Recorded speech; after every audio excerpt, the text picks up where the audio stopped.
goals, as well discuss some of the impacts and design considerations, and explain the benefits this project will provide. Ultimately, we're looking to raise awareness and to engage with those of you in the community regarding this project. This project is located on Fairfax County Park Authority property in the Rocky Run Stream Valley. The project will begin at the culvert on Braddock Road and then continue downstream to the culvert on Aubrey Patton Drive. So why is this project needed? Big Rocky Run is experiencing some moderate to severe erosion at various points along the stream and is also experiencing some widening of the stream bed. This loss of material contributes to poor water quality and is also leading to the exposure of sanitary sewer infrastructure which crosses the stream. Additionally, regulatory requirements such as the Clean Water Act and the Chesapeake Bay Preservation Ordinance dictate that localities address issues contributing to poor water quality and work to restore the integrity of our water resources. Some of the things driving these issues are the fact that the drainage area upstream of this segment of the stream is quite large, with over 4,600 acres draining to this particular segment of Big Rocky Run. Much of that area is also developed with impervious surfaces, which concentrates the runoff from storms and prevents rainwater from infiltrating into the ground. These factors, along with an increase in frequency of intense storms, leads to quite a large volume of water flowing through the stream, which gathers energy as it travels downstream. To address these issues, we are proposing to restore approximately 3,700 linear feet of stream and tributaries within the park property. And this restoration will consist of a combination of raising the channel where possible, as well as lowering the stream banks to provide more access to the floodplain. We would also be looking at realigning the stream in several locations to help reduce the water's energy and to promote better flow characteristics within the stream. And then we would also be stabilizing the stream banks to help further prevent erosion and prevent further widening and movement of the stream channel. Ultimately, the goals for this project are to reduce the amount of pollutants entering the water and ultimately the Chesapeake Bay, to protect the sanitary sewer infrastructure which crosses the stream, and to improve the alignment and stability of the channel while reconnecting the stream to the floodplain. As a byproduct of this work, we're also hoping to see an improvement in the wildlife habitat in the area along this section of the stream. So to help illustrate the issues this stream is experiencing, the following slides will present some photos that we've taken on site. On the left, you can see a section of Big Rocky Run that is widening due to the stream having downcut to bedrock in several locations. So this water has nowhere more to go vertically, so it is now starting to impact the stream banks. The water in the stream has become disconnected from the floodplain, which just contributes to an increase in the stream energy and its erosive power. The photo on the right shows a tree along the stream bank with exposed roots, which is at risk of falling.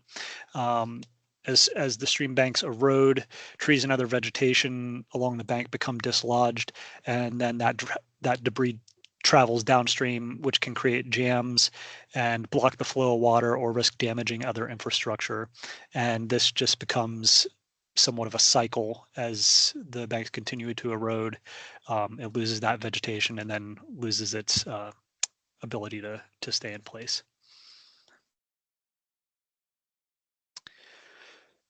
In the photo on the left, you can see what looks like a small waterfall in the stream. This is the exposed encasement for one of the sanitary sewer crossings we are looking to protect.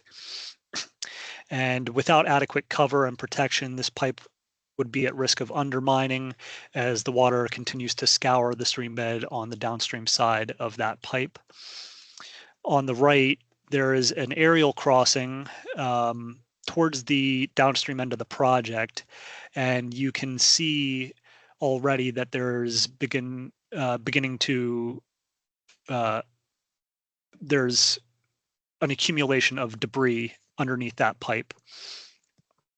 In addition to the danger of large debris floating downstream and striking the pipe, these jams can impound water, which puts additional pressure on the pipe and raises water levels behind that jam. The issues experienced by this stream are interconnected and therefore require a holistic approach to addressing them. So now that we have an idea of some of the issues we're facing, I would like to discuss some of the impacts and considerations this project would bring. One of the impacts that community members can expect would be the presence of construction traffic. And currently we are looking at 2 locations for those proposed construction entrances. The first would be located at the downstream end of the project on Aubrey Patton Drive, near its intersection with Rocky Run Drive. And this is indicated in the aerial photo on the left by the yellow star. The open field adjacent to the road would be used for access to the site, as well as providing a staging area for equipment and materials. And this area would be separated from the adjacent sidewalk and trail by a construction fence. From here, construction vehicles and equipment would travel along the stream to construct the improvements, and that path is approximately indicated by the red line that you see here. The second entrance would be located on Braddock Road, just east of the Kitty Academy, and this entrance would be utilizing the existing maintenance road that the utility owner uses to inspect and maintain the existing sanitary sewer that travels along the stream.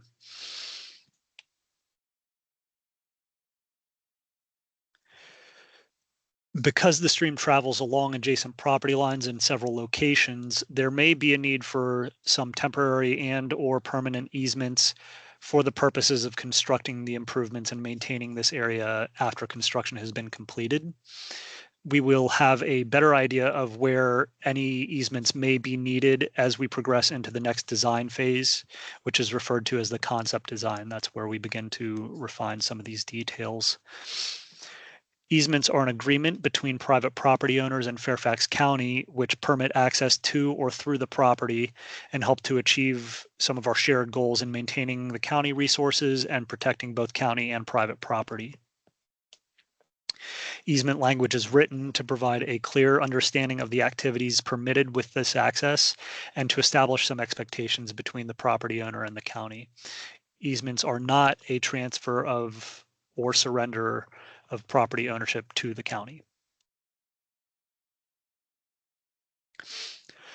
Our stream restoration projects utilize a method referred to as natural channel design, which provides a framework for restoring watercourses in a way that mimics natural conditions. So we incorporate the use of a lot of natural materials such as rock, wood, and other native vegetation to help stabilize the streams and improve their health and function. In-stream structures made of wood and stone help to slow the water down and to protect the stream bed and banks, and can also provide suitable habitats for wildlife. The goal here is to build a system that provides valuable ecological and hydraulic functions.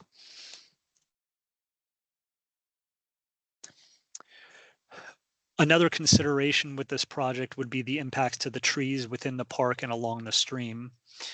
During a survey of the site, there were 874 trees surveyed which have a diameter of 12 inches or greater, and approximately 80 of these trees will need to be removed to create the access path and staging areas along the stream for construction. And as the design is refined, additional trees will need to be removed in order to construct the stream improvements themselves.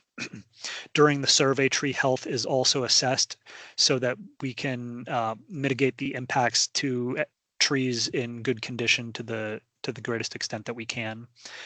And with these projects, we do try to incorporate those removed trees into our designs to the highest degree that we can as well. In the photos at the bottom left and bottom middle of the slide, you can see some examples of the structures which utilize trees removed during construction to achieve our goals. The removal and preservation of trees will continue to be refined as we progress through each design phase. And one of the last steps in the project will be to replant these impacted areas with more native trees and other native vegetation.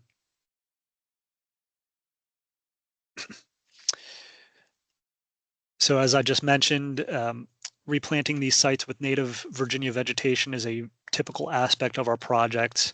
And here you can see just a small sample of some of the species we typically include in our planting plans. The exact species used in this project may differ from what is shown here and will continue to be refined as the project moves forward.